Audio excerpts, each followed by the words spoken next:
Assalamualaikum warahmatullahi wabarakatuh. Alhamdulillah nahmaduhu wa nasta'inuhu wa nastaghfiruh wa na'udzu billahi min syururi anfusina wa sayyiati a'malina. May yahdihillahu fala mudhillalah wa may yudlilhu fala hadiyalah. Asyhadu an la ilaha illallah wahdahu la syarikalah wa asyhadu anna Muhammadan abduhu wa rasuluhu la nabiyya ba'da. Allahumma salli wa sallim wa barik ala rasulillah wa ala alihi wa ashabihi wa mawalah. Amma ba'du fa ya ibadallah, usikum wa nafsi bitaqwallah faqad fazal muttaqun. Para bapak dan ibu sekalian yang saya hormati, alhamdulillah siang ini kita bisa tunaikan kembali sebagian kewajiban kita sebagai orang beriman, menunaikan sholat zuhur berjamaah di Masjid Raya Candi ini. Kita berharap apa yang kita lakukan menjadi amal salih dan ibadah kita yang diridhoi oleh Allah Subhanahu wa ta'ala. Amin ya rabbal alamin.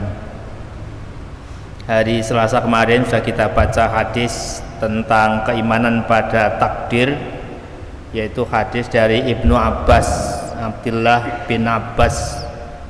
Sebagian sudah kita jelaskan, diantaranya adalah bahwa barang siapa yang menjaga hak Allah, pastilah Allah akan menjaganya.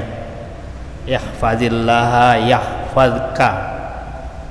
Barang siapa yang menjaga hak-hak Allah, maka Allah akan menjaganya, yaitu menjaga salat kita, menjaga diri kita agar suci lahir maupun batin kita, menjaga kepala dan perut kita dari hal-hal yang Allah haramkan, menjaga lisan dan kemaluan kita, dan yang kelima menjaga kewajiban dasar setiap orang muslim, yaitu mengenal Allah, mengenal nabinya, dan mengenal agamanya.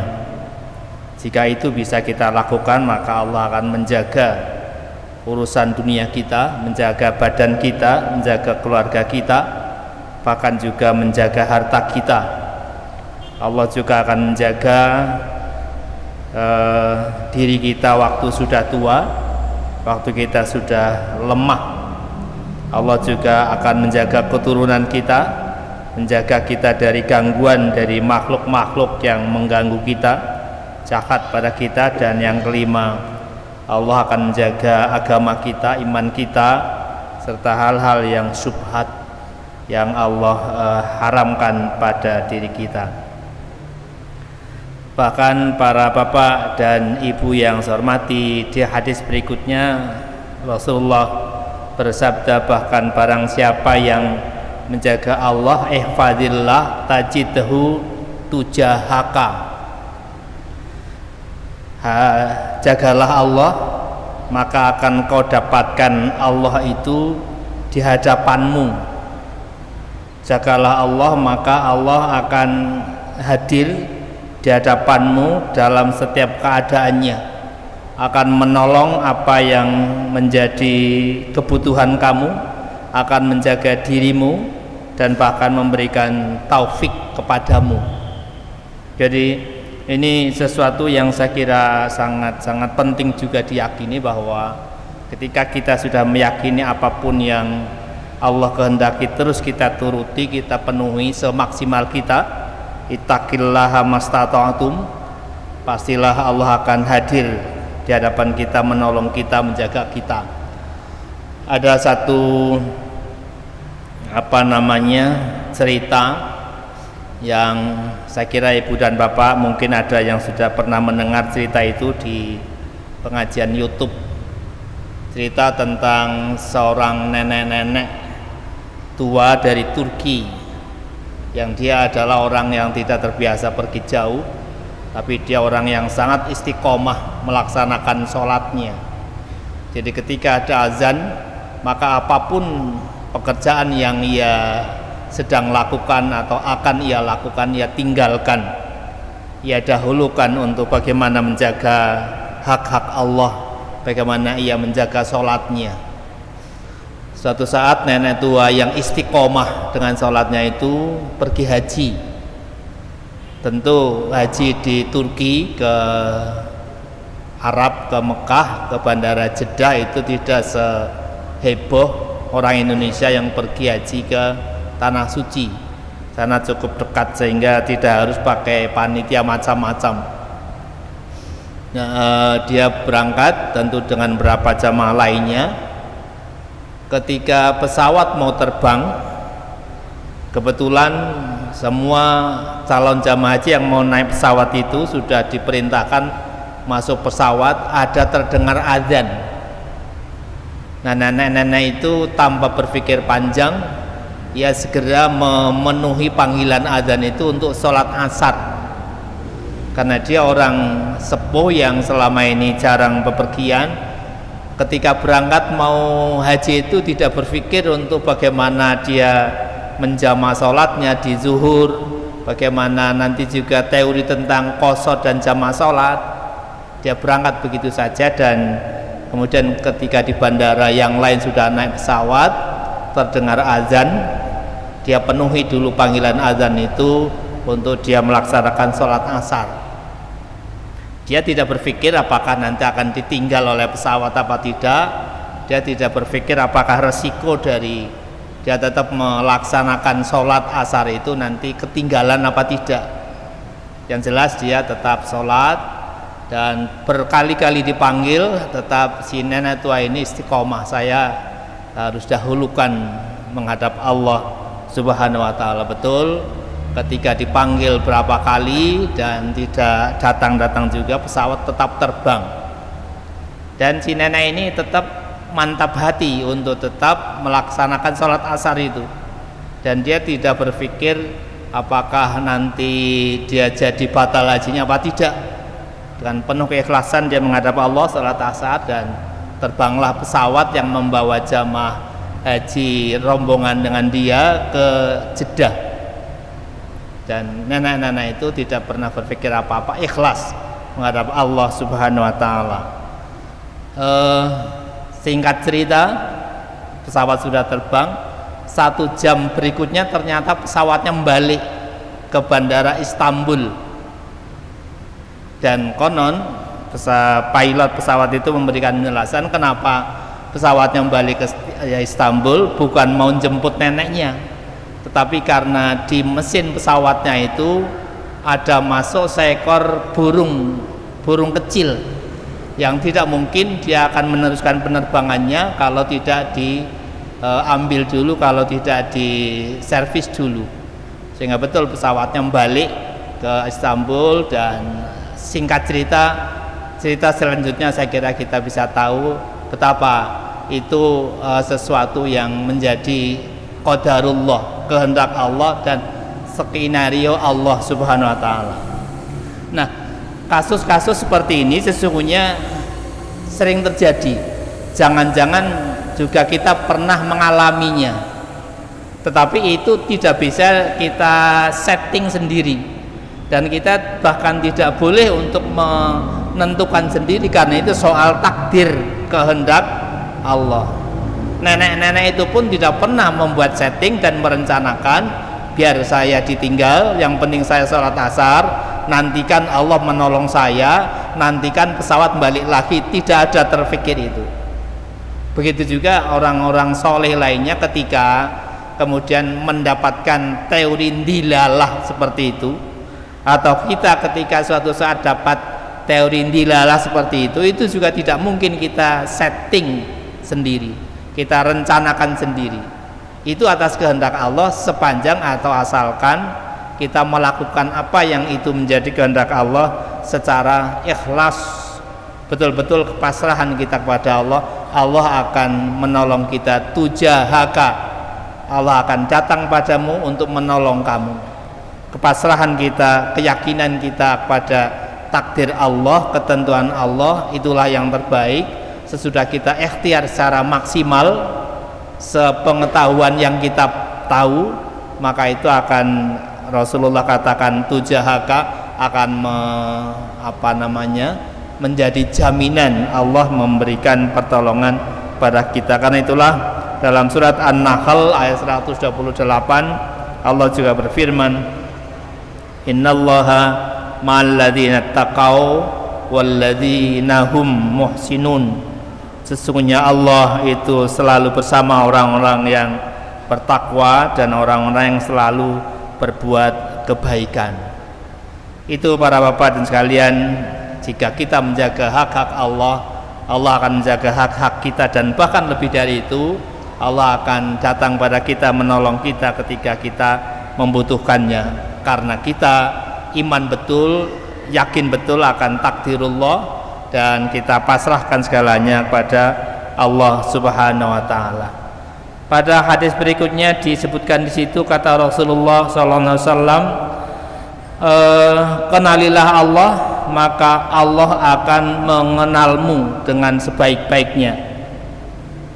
Para ulama hadis memberikan penjelasan tentang ini, bahwa mengenali Allah itu artinya adalah bagaimana kita mengenal Allah dengan sesungguhnya, siapakah Allah, apa yang Allah kehendaki dengan makhluknya, dan bagaimana kekuasaan Allah dan sebagainya. Dan juga yang kedua, mengenal Allah dengan bercondongan hati kita padanya.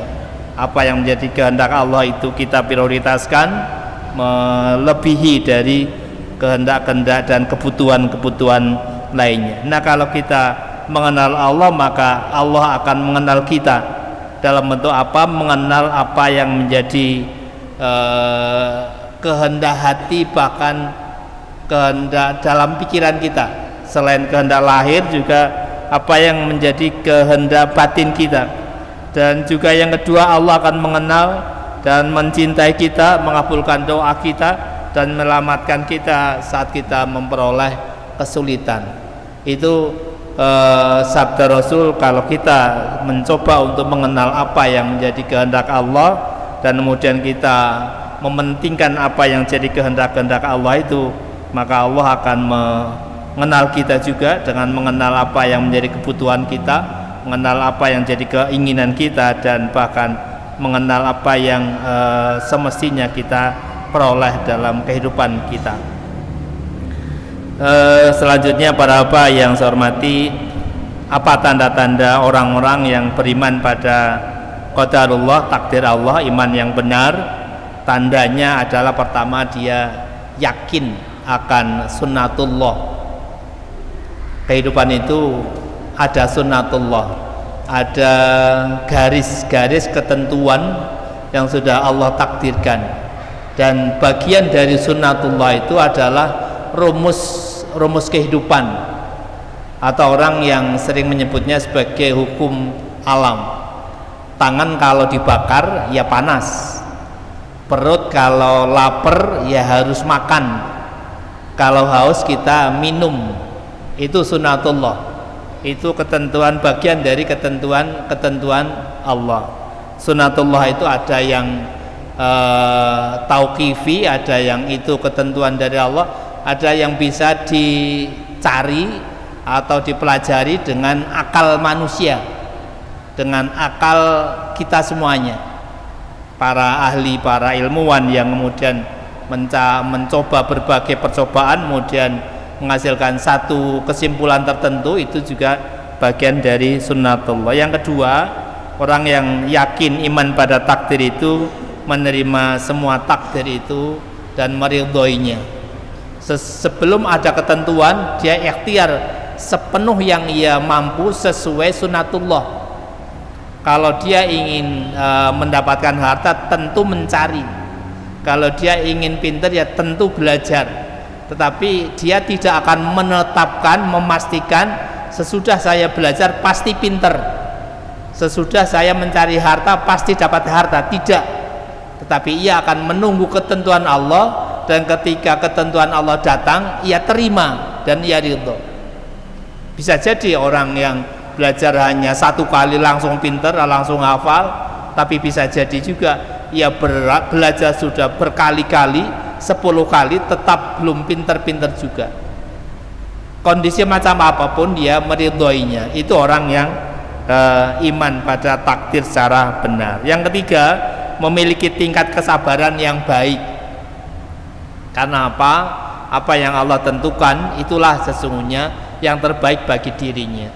Apa yang mungkin ia kehendaki harus sekarang, harus besok, belum tentu ketika dipenuhi yang ia kehendaki seperti yang ia inginkan itulah terbaik. Nah, ketika seorang beriman pada qadar dengan baik, apapun yang jadi ketentuan Allah mungkin tidak sesuai dengan rencana kita, dia meyakininya bahwa itu yang terbaik. Dan yang keempat, tanda-tanda orang yang beriman dengan benar pada qadar Allah, dia itu senantiasa berikhtiar dengan yang terbaik, bekerja maksimal, belajar maksimal, usaha maksimal. Dia tidak setengah-setengah dan dia tidak menganggap apa yang akan ia lakukan itu percuma.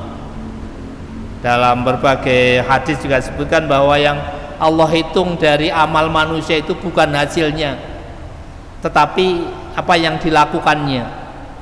Yang Allah perhitungkan dari ibadah kita, dari usaha kita, itu bukan bagaimana hasil akhir, tapi apa yang kita lakukan semaksimal yang kita mampu melakukannya. Kemudian yang kelima, tanda orang yang imannya benar adalah dia menyempurnakan ikhtiar dengan tawakal. Ikhtiar harus, tetapi menyerahkan semua ikhtiar kita pada Allah itu juga sebuah keharusan. Dalam surat Ali Imran ayat 159 Allah berfirman, fabima rahmatin minallahi linta lahum wala kunta fadzan ghalidhal qalbi lam faddu min haulik fa'fu anhum wastaghfir lahum wasyawirhum fil amri fa idza azamta fatawakkal 'alallah innallaha yuhibbul mutawakkilin.